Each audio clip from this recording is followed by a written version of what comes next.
¿Cuántos están listos para la palabra? Amén. Listo, vamos a hacer una continuación de lo de la semana pasada. Vamos a orar. Dile al que tiene a tu lado: esta palabra es para ti y te va a llevar a disfrutar de la gracia de Dios. Amén. Declaramos en el nombre de Jesús un día hoy de bendición, de palabra, crecimiento. Quiero que vayamos juntos un momento al libro de Romanos. La semana pasada estuve hablando del libro de Romanos y vamos a leer hoy Romanos capítulo 1, esos primeros versículos. Voy a hacer un pequeño resumen de lo que fue la semana pasada. Estuve hablando acerca de la presencia que transforma y tomé este texto que vamos a tomar hoy también para que lo podamos concluir. Dice Romanos 1:1: Pablo, siervo de Jesucristo, llamado a ser apóstol, apartado para el evangelio de Dios, que él había prometido antes por sus profetas en las santas escrituras, acerca de su Hijo, nuestro Señor Jesucristo, que era del linaje de David, según la carne, que fue declarado Hijo de Dios con poder, según el Espíritu de santidad, por la resurrección de entre los muertos, y por quien recibimos la gracia y el apostolado para la obediencia a la fe en todas las naciones por amor de su nombre. La semana pasada estuve hablando acerca de lo que era la primera parte.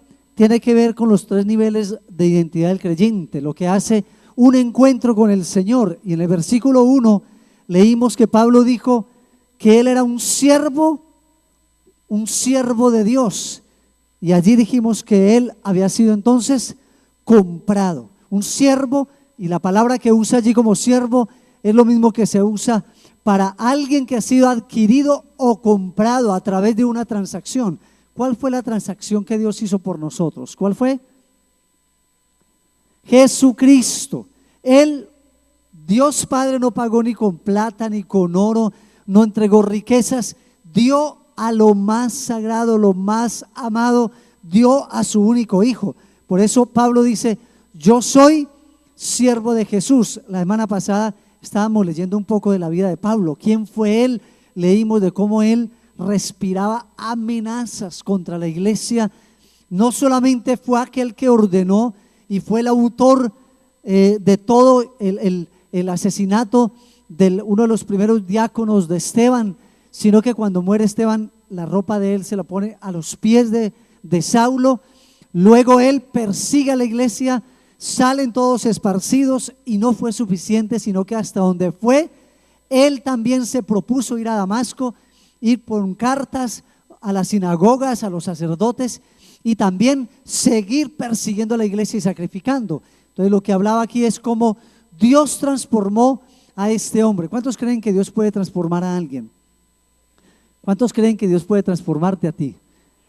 A veces tenemos más fe para una sanidad que para la transformación del carácter de parte de Dios. Tenemos a veces fe para ver grandes milagros, señales, pero ¿será que Dios me puede quitar el mal genio? ¿Será que Dios puede transformar mi forma de hablar? De este que estamos hablando, es aquel que transforma las vidas. Tú estás aquí no porque tienes un consentimiento con una religión, con una doctrina, es porque tú has sido cambiado y transformado por el poder de Dios. Así como vemos a este hombre Pablo que fue cambiado, así también hemos sido cambiados nosotros. El problema es que a veces no lo creemos. Cuando nos miramos en el espejo cada mañana, como que las mismas arruguitas, de pronto las canitas, las entradas y las salidas, y a veces no tenemos la fe para creer en ese cambio y en esa transformación. Por eso lo primero que dice Pablo es esas 3 cosas. Él fue comprado, él es un siervo del Señor. Lo segundo, dice que él fue llamado por Dios. Dios lo llamó, Dios le dio un encargo, Dios le dio una tarea. Dios llamó a Pablo, es decir, cuando hablamos de un llamado es que Dios lo escogió. Antes de la fundación del mundo lo escogió desde el vientre de la madre. ¿Cuántos han sido escogidos aquí? Mira, la palabra del Señor no dice que tú encontraste, que tú encontraste al Señor, sino porque Él no estaba perdido, sino que Él nos encontró a nosotros. Dice el Señor que nosotros creímos por la voluntad de Dios. Dios se propuso en su corazón que tú fueses cambiado, que tú fueses salvado, que fueses justificado. No fue casualidad, no fue una voluntad humana. Tal vez usó al esposo, al hijo, al papá, usó a un amigo, usó a alguien, pero tú fuiste escogido por Dios, llamado por Dios. Y lo tercero, que fuiste también apartado, separado, consagrado. De allí viene la palabra santos. ¿Sabe qué significa ser santo? Es ser ¿qué?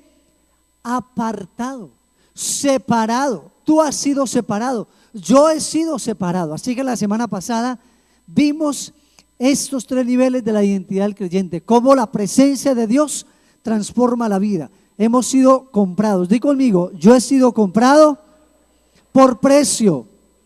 He sido llamado para un propósito y he sido apartado para Dios. Qué tremendo. ¿Tú sabes qué estamos diciendo? Por eso la palabra de Dios dice que el Señor nos ama de tal manera, porque Él pagó un precio por nosotros. Lo segundo que encontramos está en los siguientes 2 versículos, del 2 al 4. Los siguientes 2 versículos dice, está hablando de ser llamado, apartado. Dice que Él había prometido antes por sus profetas en las santas escrituras acerca de su Hijo, nuestro Señor Jesucristo, que era del linaje de David según la carne, que fue declarado Hijo de Dios con poder, según el Espíritu de santidad, por la resurrección de entre los muertos. Miremos 4 cosas que dice la palabra allí que sucedió en ese momento con la obra que Jesús hizo. Bueno, dice, hay 4 cosas que encontramos en ese texto del 2 al 4. Primero, que ese propósito de Dios de habernos comprado, de habernos llamado y de habernos apartado, fue un plan o un propósito de Dios, fue planificado desde mucho antes. Estaba en el plan de Dios mucho antes. Ese primer llamado que Dios nos da, ese llamado, ese precio que Él pagó, habernos comprado y el habernos apartado para Él, eso no fue algo que Dios diseñó a último momento, a última hora. El Señor dice allí que esto fue planeado, esto fue propuesto por Dios, fue hablado a través de los profetas antiguos. Fue un plan de Dios desde antes de que hubiese venido el pecado. El Señor había diseñado en su corazón el plan de la salvación. Es decir, el Señor no improvisó. Cuando pecó Adán, el Señor no dijo, ¿ahora qué hago? ¿Ahora qué hago? Él ya tenía el conocimiento, Él ya tenía planeado esto. Lo segundo es que este plan que Dios hizo de comprarnos, de llamarnos y de apartarnos, todo ese plan se trata de Jesús. Dice, acerca de el Hijo de Dios, acerca de Jesús. Aquí, aunque estamos hablando de una escritura que escribió el apóstol Pablo, ese hombre que fue transformado, pero dice la palabra del Señor que no se trató ni siquiera de Pablo, sino que se trata de Jesús. Esta palabra está hablando acerca del Hijo de Jesús, que Él fue llamado por Dios. Dice que Él fue apartado para que viniera. Y el mismo Hijo Jesús, el mismo Hijo de Dios, Jesús, Él mismo fue el que pagó el precio con su propia vida. Dice la palabra que el mismo Jesús, por el Espíritu de santidad que hay en Él, por ese Espíritu de santidad, de pureza, por esa obediencia de Él, Él compró y Él adquirió esta salvación. ¿Quién es el que hizo posible la salvación nuestra? ¿Quién lo hizo? ¿Quién nos compró? ¿Quién fue aquel que nos llamó? El Padre nos llama, el Padre nos llama. ¿Y quién fue el que nos apartó? El Padre nos apartó desde antes. Y Jesús fue todo lo que hay en la palabra, se trata acerca del Hijo de Dios. Ahora vamos a mirar un poco de esto. Lo tercero que encontramos allí en esa escritura es que es el cumplimiento de las esperanzas del Antiguo Testamento. En la antigüedad, a través de los profetas, Dios le prometió al pueblo de Israel que Él iba a enviar un Mesías, que Él iba a transformar la humanidad, que Él iba a salvar la humanidad. Es decir, la Biblia nos dice que todos los profetas, todos los patriarcas, todos los que vivieron en la antigüedad, que tuvieron esta relación con Israel, este pueblo de Israel tenía una esperanza que en el Nuevo Testamento iba a hablar de un tiempo posterior, un nuevo tiempo en el cual vendría el Mesías, el enviado del Señor. O sea, nos está hablando como Dios en su plan prediseñado, Él mismo estaba cumpliendo las expectativas de la ley mosaica, de las profecías hechas por Dios. Lo que te quiero decir es que el plan de salvación fue algo diseñado por Dios desde antes, fue separado por el Padre para adquirirnos, comprarnos, y ese ha sido el plan del Señor desde el comienzo. Dios ha querido siempre apartar un pueblo para sí. Él le dijo a Israel que Él quería ser el Dios que caminara en medio del pueblo de Israel. Él quería ser el sacerdote, Él quería estar como un padre cuidando a sus hijos. Y lo cuarto es que todo se trata acerca de la resurrección, del levantamiento de Cristo Jesús. Por eso dice que Él fue declarado Hijo de Dios. Jesús vino a cumplir el propósito y el corazón de Dios, de tener un pueblo para Él. Ustedes se acuerdan, creo que lo hemos escuchado muchas veces, pero vale la pena volverlo a recordar una vez más. Cuentan acerca de un niño que dice que había hecho un barco con madera. Su papá era carpintero. No les estoy hablando de Pinocho, no estoy hablando, es otra historia. Él cogió un tronco de madera y empezó a hacerlo, a trabajar este tronco de madera, e hizo un barquito y se fue para donde pasaba el río de la ciudad, y se puso a jugar con el barco y se le fue el barco. Él se había demorado mucho haciéndolo y el niño estaba muy triste. Llegó a su casa, le contó a los papás y él quería volver a recuperarlo. Y un día dice que ya había pasado unos 2 años y él fue a un lugar y vio el mismo barco, lo reconoció, tenía su marca, y él dijo: Señor, ese barco es mío. No, lo siento, ese yo lo compré, vale tanto dinero. Pero ¿cómo así? Si yo lo hice, yo mismo fui el que lo diseñé, yo mismo fui el que lo esculpí, yo mismo lo hice. Lo siento, tienes que comprarlo. Así que el niño se fue, le dijo a los padres: quiero volver a comprar lo que me pertenece a mí. Trabajó, hizo de todo, vendió cosas, repartió periódicos, trabajó unos meses y luego fue y le dijo al dueño de la prendería: Señor, vengo a comprar lo que me pertenece. Y el Señor sorprendió, le dijo: bueno, ¿y por qué es que tú estás tan empeñado en comprarlo? Es que yo mismo fui el que lo hice, yo mismo fui el que lo esculpí, yo mismo fui el que le hice todas estas marcas. Y el Señor pues le dijo: claro, toma. Le recibió el dinero, le dio su barco, y el niño cogió el barco y dijo: tú eres doblemente mío, porque te hice y te compré. Es lo mismo que el Señor hizo por nosotros. Nos hizo, nos escapamos, salimos de las manos del Señor a causa del pecado, pero Él vino nuevamente y lo adquirió. Pero ese plan estaba diseñado en el corazón de Dios. Pero vamos a entrar a la tercera parte, que es en la que quiero hoy enfocarme. Vamos a volver a leer el texto. Leamos la siguiente parte, el versículo 4 en adelante. ¿Estamos juntos en la escritura, lo que estamos estudiando? Romanos 1, vamos a mirar el versículo 4, y este es el corazón del mensaje de esta mañana. Dice en el cuarto, o sea, ya hemos hablado de toda esa obra que el Señor hizo de apartarnos, hablamos del plan que Dios diseñó y que todo se trata de Jesús, de esta obra. Pero en el 4 vamos a encontrar algo muy importante. Dice, ¿dónde está? ¿Dónde está? Bueno, que fue declarado con poder por el Espíritu de Santidad. No, el 5. ¿Y por quién recibimos la gracia y el apostolado para la obediencia a la fe en todas las naciones por amor de su nombre?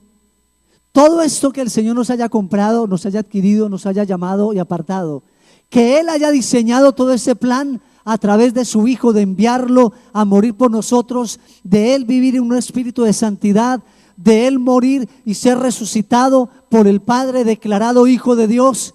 Todo esto tiene un propósito. ¿Cuál fue el propósito? ¿Cuál fue el propósito según el versículo 5? ¿Y por quién qué? Recibimos. ¿Recibimos qué?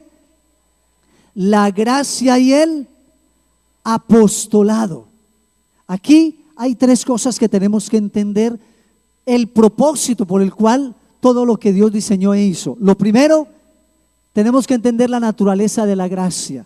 Lo segundo, tenemos que entender cómo entramos a participar de esa gracia. Y lo tercero, cuál es el propósito de esa gracia. Todo ese plan, yo me imagino un día a Pablo pensando, recordando cómo él persiguió, cómo mató a Esteban, cómo él perseguía al pueblo de Dios, todo este odio por la iglesia. Y de un momento a otro Pablo se para y dice: pero Señor, ¿por qué me escogiste? ¿Por qué me apartaste? ¿Por qué me llamaste? ¿Qué creen ustedes? ¿Por qué llamó Dios a Pablo? ¿Por qué? ¿Por qué? No hay razón. Podemos empezar a buscar y a buscar. ¿Por qué?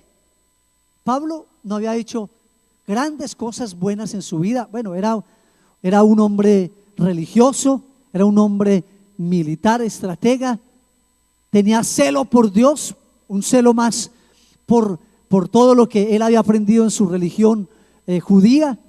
Pero ¿por qué lo apartó? ¿Por qué lo separó? Porque a Dios, ¿qué? Le plació. ¿Por qué el Señor te separó a ti? ¿Por qué te apartó a ti? ¿Por qué te compró? ¿Por qué te llamó? ¿Por qué te apartó? ¿Por qué me apartó a mí? ¿Por qué? Solo hay una razón. ¿Saben por qué? Porque Él lo quiso hacer. Porque a Él le plació. Y eso es lo que se llama gracia. ¿Cuál fue el propósito? Todo ese plan que Dios hizo. ¿Cuál era el propósito de Dios? ¿Para qué? Dice la escritura que leímos. ¿Para qué? ¿Nosotros qué? ¿Recibamos qué?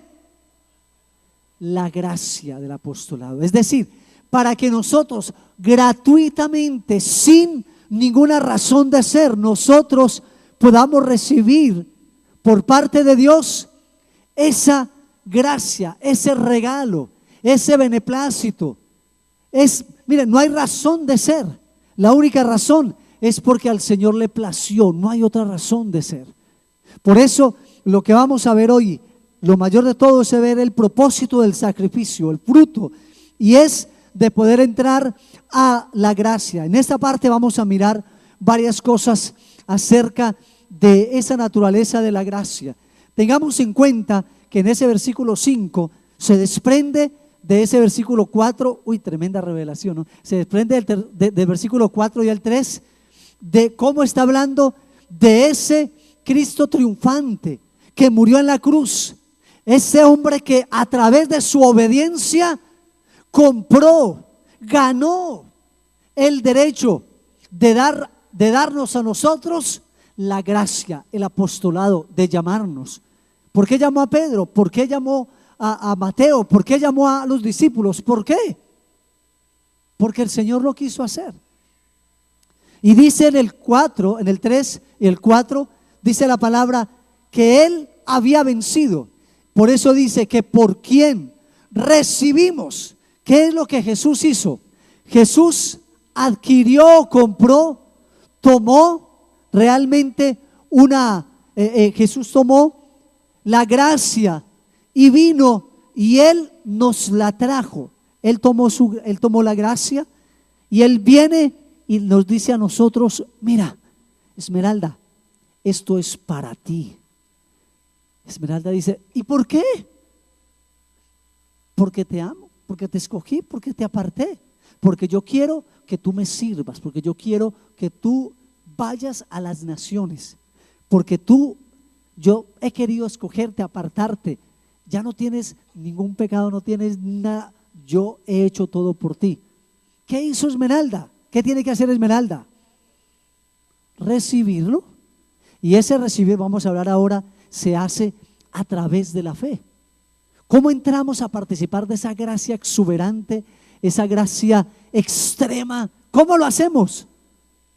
No tenemos que hacer obras, no tenemos que ser buenos. A veces pensamos que nosotros tenemos que ser santos. Primero pensamos que necesitamos la santificación para luego ir a recibir la justificación. No, primero llega la justificación por la fe.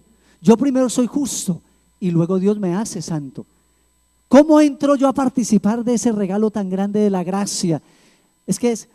Yo creo que más de uno está pensando allí: ¿cómo así? ¿Yo soy santo? Sí. ¿Yo soy escogido por Dios? Sí.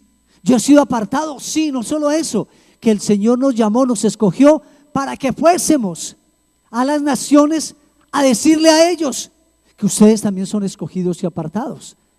Entonces vamos a mirar lo que tiene que ver con esa gracia.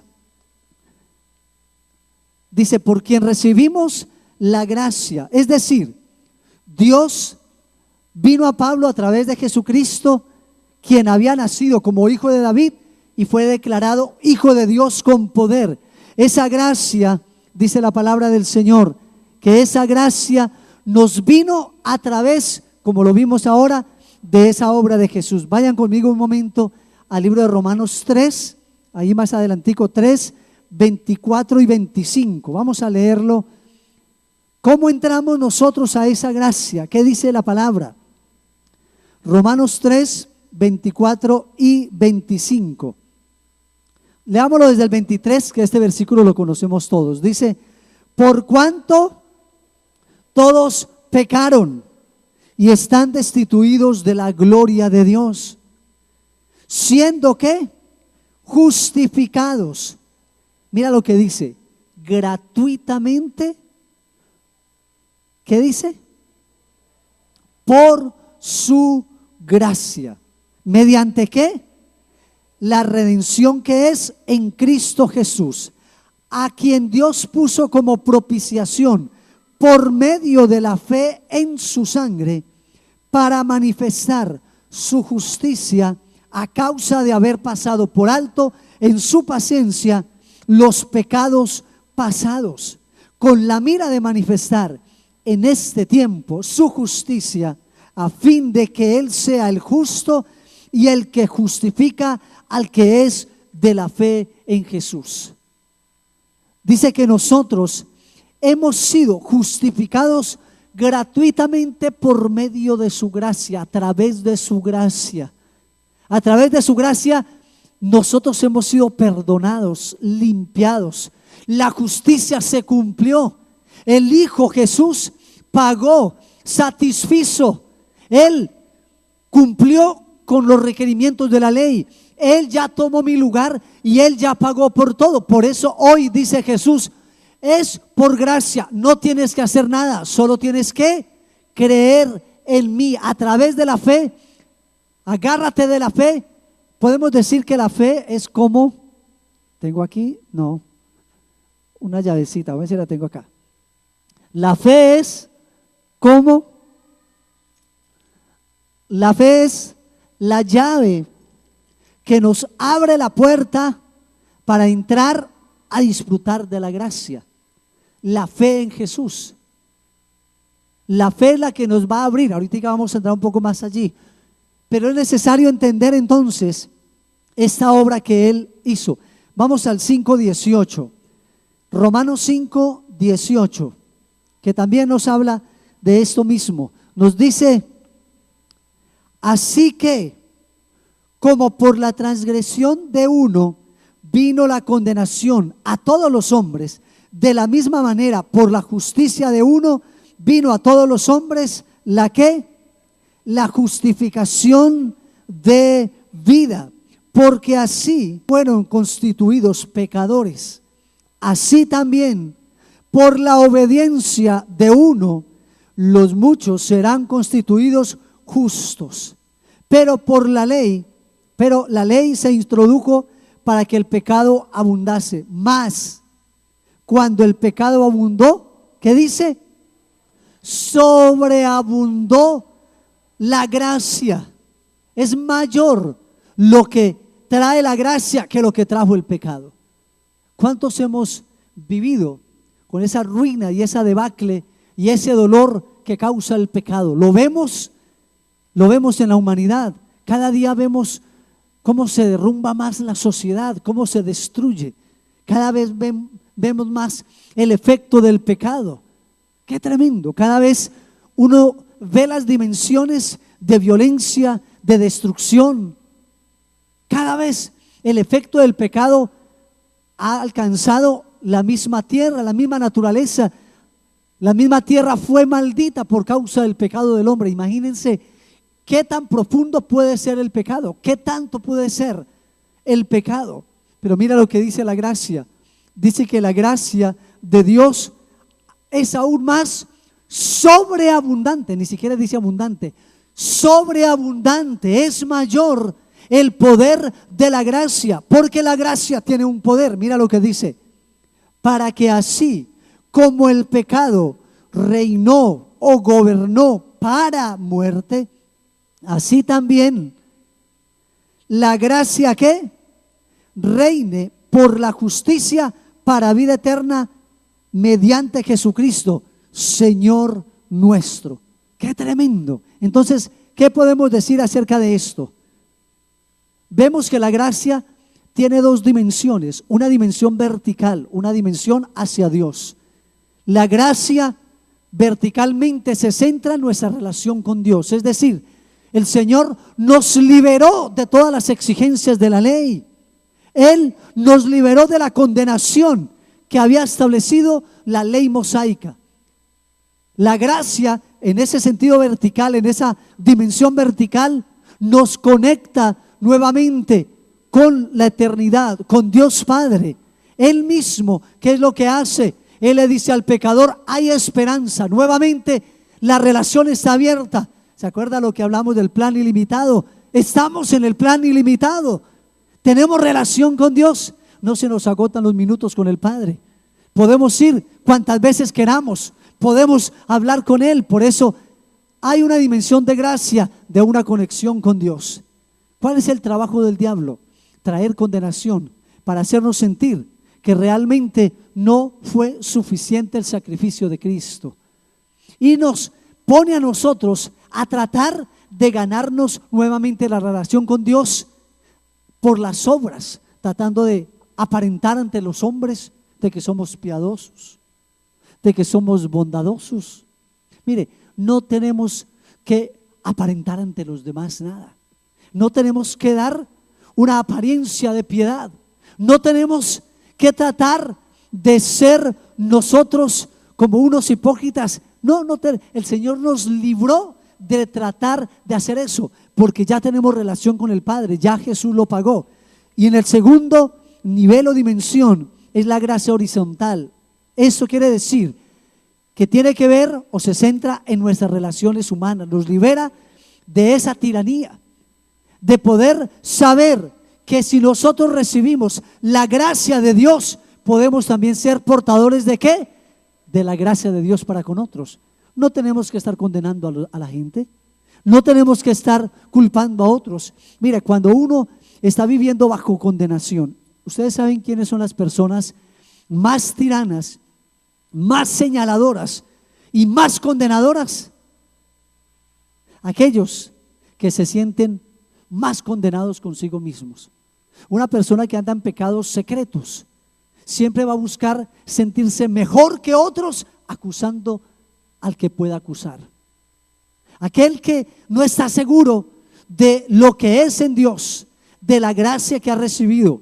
Aquel que no está seguro que podemos decir, su deuda ha sido perdonada, va a tratar de enseñorearse de otro, quizás menor que él, porque eso lo hace sentir grande.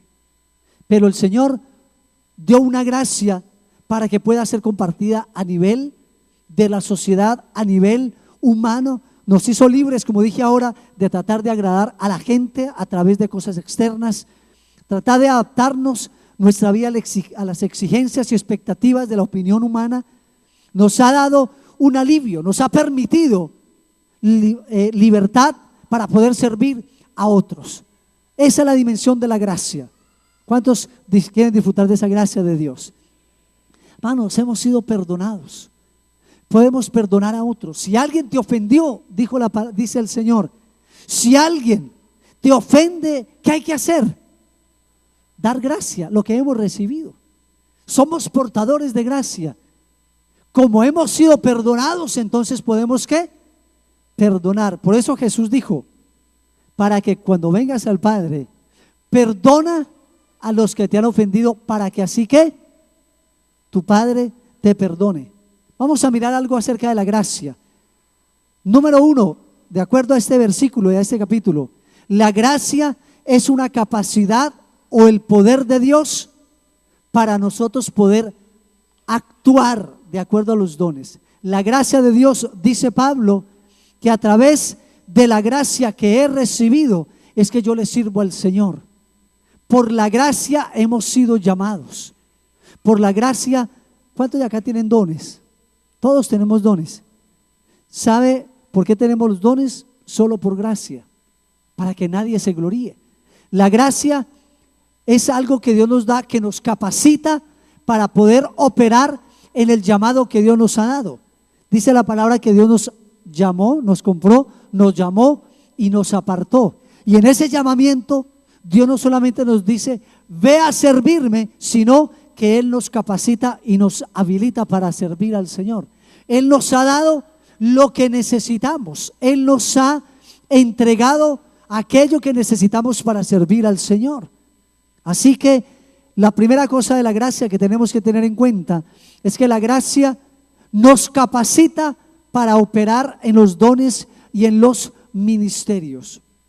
Un ejemplo es lo que pasó con el apóstol Pablo. ¿Cómo operó la gracia en él? Dice Pablo, por la gracia de Dios soy lo que soy, y su gracia no ha sido en vano para conmigo. Antes he trabajado más que todos ellos, pero no yo, sino la gracia de Dios conmigo. ¿Cuántos pueden decir esto? Di conmigo, por la gracia de Dios soy lo que soy, y su gracia no ha sido en vano para conmigo. Qué tremendo eso. Antes, diga conmigo, antes he trabajado para con todo, pero no yo, sino la gracia en mí. Es decir, el hecho de que yo esté aquí parado predicando no es por mí, es por la gracia de Dios en mí. El hecho de que Jesús toque un teclado, dice la palabra de Dios, es por la gracia de Dios en él. No es un mérito propio. La habilidad, el deseo, toda la capacidad nos la ha dado ¿quién? Y esto nos va a llevar a una conclusión final muy importante, porque aquel que da la gracia para algo es aquel que finalmente se lleva ¿qué? La gloria. Porque si somos nosotros, entonces no hay gracia. Si nos ganamos nosotros las cosas, si lo que hacemos bueno es por mi capacidad, es por mi dedicación, es que yo soy tan consagrado. Ay, es que Él es tan buen maestro, Él es tan buen adorador, es que Él es tan evangelista, no, nada de eso es por nosotros. Todo es por la gracia de Dios. Lo que hagamos solo es por lo que Él ha depositado en mí. Eso es su gracia. Así que no nos podemos vanagloriar. Como dice Pablo, si alguien predica, si un pastor comparte y su iglesia crece, si alguien ora por enfermos, si la gente se sana y él dice, no, es que yo ayuné tanto, es que yo hice esto, es que yo hice esto, entonces está diciendo que ese efecto, ese fruto es un pago y no es una gracia de Dios. ¿De acuerdo? Si una persona tiene la capacidad de predicar de una manera que sea fácil, elocuente, que sea de una manera clara y entendible, no es por su capacidad, es por la gracia de Dios en él. Solo es que uno empieza a creer que es que uno es es como, ¿se acuerdan del burrito? ¿Se acuerdan del burrito, no? El burrito que entró a Jesús, el burrito que cuando iba entrando le dice a los otros burritos allá en Jerusalén, tremendo, en mi vida nunca me habían aplaudido tanto ni me habían puesto tantas mantos, ¿no? Y a veces se nos olvida que somos esos burritos, ¿no? Somos eso. Entonces lo primero es que la gracia se manifiesta en la capacidad para operar, para obrar. Lo segundo es que la gracia es gratuita. La gracia es gratuita, no es por obras. Gálatas 1:15, vamos a mirar un momento en Gálatas 1:15.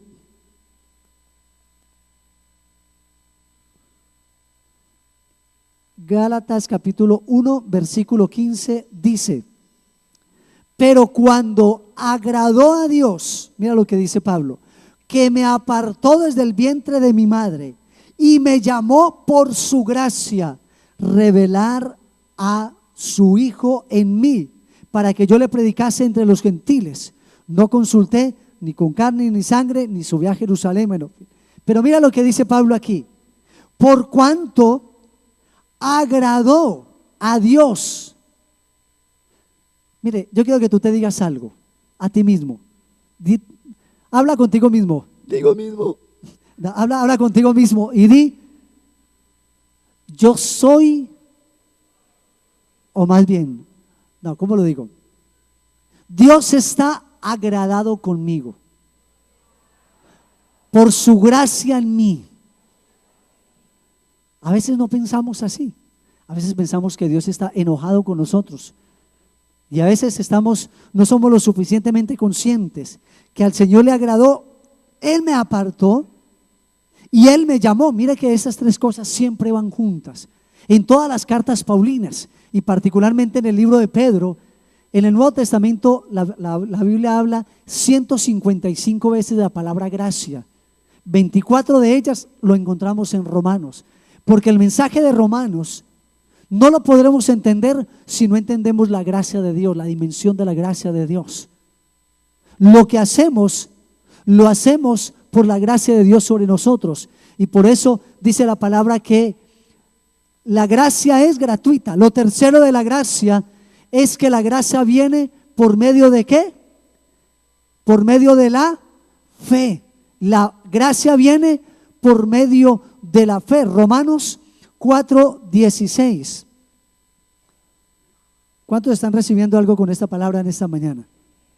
Romanos 4:16 dice: por tanto, está hablando de la justificación, por tanto, es por fe, para que sea por gracia, a fin de que la promesa sea firme para toda su descendencia, no solamente para la que es de la ley, sino también para la que es de la fe de Abraham. Aquí está hablando de Abraham, que Abraham no obtuvo la justificación por sus obras, sino por su fe, porque creyó a Abraham a Dios y le fue contado por justicia. Entonces la gracia viene por medio de la fe. Ahora voy a entrar un poco en este.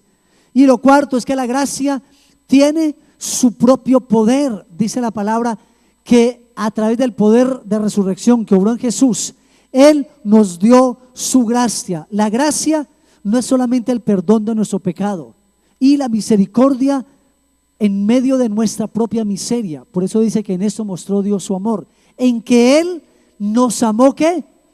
Primero a nosotros. Es también el poder divino que viene a través de Jesús, totalmente gratis para el bien nuestro. Dice Romanos 5:21, aunque el pecado reinó en la muerte, aún así la gracia reina por la justicia para vida eterna mediante Jesucristo. Es decir, la gracia es el poder del Rey. Esa gracia reina poderosamente, llevándonos a vivir una vida que agrade a Dios. La gracia que hay en ti y que hay en mí es suficiente para hacer que tú y yo vivamos una vida que agrade al Padre. ¿Cuántos creen eso? La gracia que ha sido derramada en ti no es una gracia barata, no es algo que se dio solo hace 2000 años, es una gracia que gobierna hoy en nuestros miembros, en nuestro cuerpo. Ahora, entremos entonces por la puerta de esa gracia. ¿Cómo entramos a disfrutar de esa gracia que nos santifica, nos justifica, que nos hace ver elegidos, separados, apartados, que nos capacita, que nos habilita para servirle a Dios? ¿Cuántos quieren entrar a esa gracia? ¿Cómo se entra? Dice la palabra allí, mediante la fe. Ahora, ¿qué significa ese mediante la fe o por la fe? ¿Quién fue el que obedeció? ¿Quién fue el que obedeció? Jesús. Él fue el que obedeció. Dice la palabra que Él es el autor y consumador de la fe. Es decir, ¿quién es el que hace que tú y yo podamos obedecer? ¿Quién es? Jesús mismo, que murió. Dice que Él mismo, que es el autor de la fe, Él mismo nos dio una gracia para que a través de esa gracia nosotros obedezcamos al Señor. La gracia posee también el poder para hacer que tú y yo podamos obedecer al Señor. ¿Cómo hicieron Pedro, los discípulos? ¿Cómo hizo Pablo para obedecer a Dios después de que eran personas temerosas, con miedo? ¿Cómo se imagina? Mire, si tú y yo conociéramos a Pedro, hubiéramos estado en esa época, hubiéramos visto a Pedro huir de ese lugar del suplicio en que estaba Jesús, que este hombre le da ese miedo, le da ese temor cuando lo llaman y le dice: sí, tú eres uno de ellos. No, yo no. Y empieza a maldecir, no lo va a decir. Empieza él a hablar. Cuando después de esto, ¿cuántos días después viene el Pentecostés? ¿Se acuerdan? Aquellos que vienen en ese Pentecostés, se llama Pentecostés porque es 50. Cuando viene ese Pentecostés, 50 días después, ¿qué pasa? Si alguno se acercaba a Pedro, decía: ¿este es Pedro? ¿Este es Pedro? No, ese no es Pedro. Este es Juan, el que estaba por allá alejadito mirando. No podían reconocer a los discípulos. ¿Por qué? Porque cuando ellos entran, cuando Jesús muere y hace posible la gracia, y Él nos entrega la gracia, recuerda que Él llevó cautiva la cautividad y vino y dio dones, y esa palabra dones es gracia, a los hombres. ¿Qué hizo Jesús? Darnos lo mismo que Él tuvo, a través de lo cual Él venció y vivió aquí en la tierra como ser humano. Él renunció a ser igual a Dios, a toda la gloria que Él tenía. Viene y vive como hombre vence por su obediencia. Él toma la gracia, Él vence y toma la gracia y nos da a nosotros la gracia. ¿Para qué? Para que podamos ¿qué? Obedecer y agradar a Dios hoy. Amén. Quiero terminar con esto. ¿Por quién? Dice la Escritura, el Hijo de Dios resucitado con poder, recibimos la gracia, y Él, mira lo que nos dio. Jesús una vez se levantó, juntamente con la gracia que viene. Leamos bien el texto. ¿Por quién? ¿Quién? ¿Por quién? ¿Por quién? Por Jesús, el Hijo de Dios resucitado, poderoso, victorioso. Recibimos, ¿qué? la gracia. ¿Qué más recibimos? El apostolado. Y dice para la obediencia a la fe. Es decir, la gracia no es solo recibida por fe, es dirigida hacia la fe. No solamente el Señor nos libra del pecado, sino que nos libra para un apostolado. No solamente nos libra de, sino para. Y dice, Dios da dones de gracia de manera que seamos instrumentos para traer la obediencia a la fe. Es decir, esta palabra obediencia a la fe que usa Pablo allí es obediencia, la obediencia que es la fe por el evangelio demanda fe, que Él realmente quiere que pensemos no solamente en la fe como obediencia, sino también en la obediencia de amor que la fe produce. Desenredo eso que acabo de decir. Primera de Timoteo 1:5. Primera de Timoteo 1:5.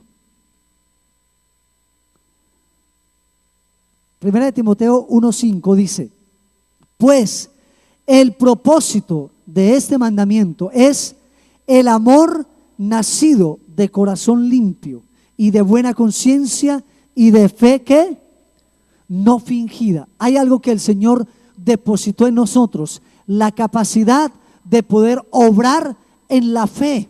La gracia nos habilita para vivir en fe, vivir para fe.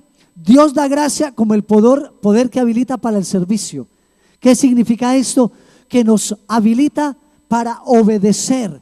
Así que toda verdadera obediencia es hecha en el poder de la gracia, no en nuestro propio poder. Cuando no, ¿se acuerdan lo que los discípulos le dijeron al Señor? Señor, enséñanos a orar. Señor, ayúdanos a amar. Tú y yo no podemos hacerlo por nosotros mismos. Es por la gracia de Dios en mí. ¿Saben por qué tú y yo un día inclinamos nuestras rodillas, nuestro corazón y confesamos a Jesús como el Señor? No por ti, no porque tú seas mejor que el vecino que no ha respondido, no porque tú seas mejor que tu esposo que todavía está perdido en el licor, no. ¿Sabes por qué? Es por la gracia de Dios en ti. El Señor dice que nosotros respondimos por su gracia. ¿Para qué? Al final de toda esta gracia, leamos el último versículo de esa parte de Timoteo que hemos leído, Romanos 1,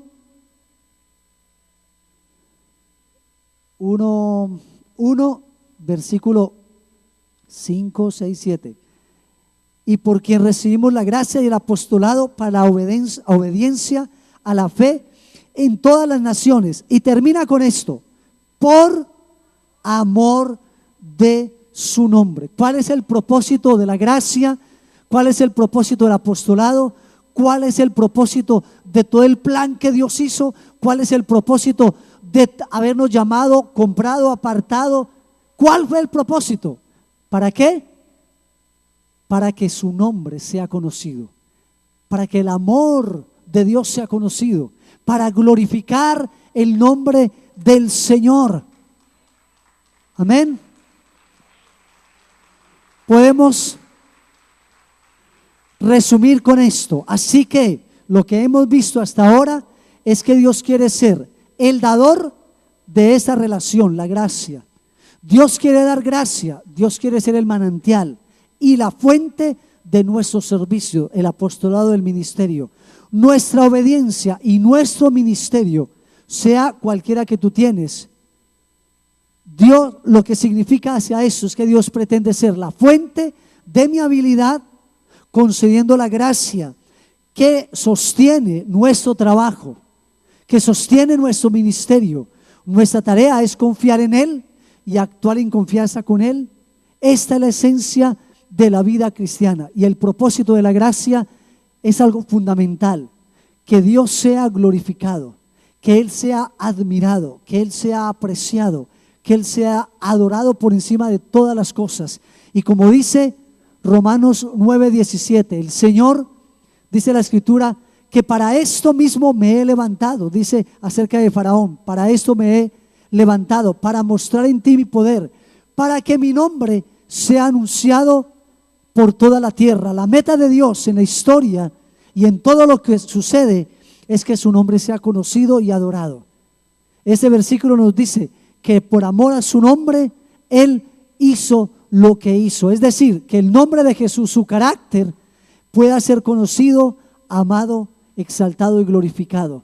Porque de Él es la gloria, porque por Él fueron hechos todas las cosas. Por Él tú y yo fuimos rescatados, comprados, salvados, llamados. Si obedecemos, lo hacemos porque su gracia está en mí. Si servimos, lo hacemos porque su gracia está en mí. Dejemos de vivir más en las obras nuestras, tratando de ganarnos lo que ya Jesús ganó por nosotros, y disfrutemos de la gracia que ha sido derramada por nosotros. Pongámonos en pie. Aleluya. Gracias, oh Dios. Vamos a declarar esto juntos. Señor Jesús, yo te doy gracias por tu gracia, por haberme comprado, por haberme llamado y haberme apartado para tu servicio. Gracias, Señor, porque tu plan fue establecido mucho antes y en tu corazón estuvo el entregar a tu Hijo. Por eso hoy, Señor, yo recibo la gracia y el apostolado para la obediencia a la fe, y daré a conocer tu nombre precioso en todas las naciones, para que tú seas glorificado en todo, en el nombre de Jesús.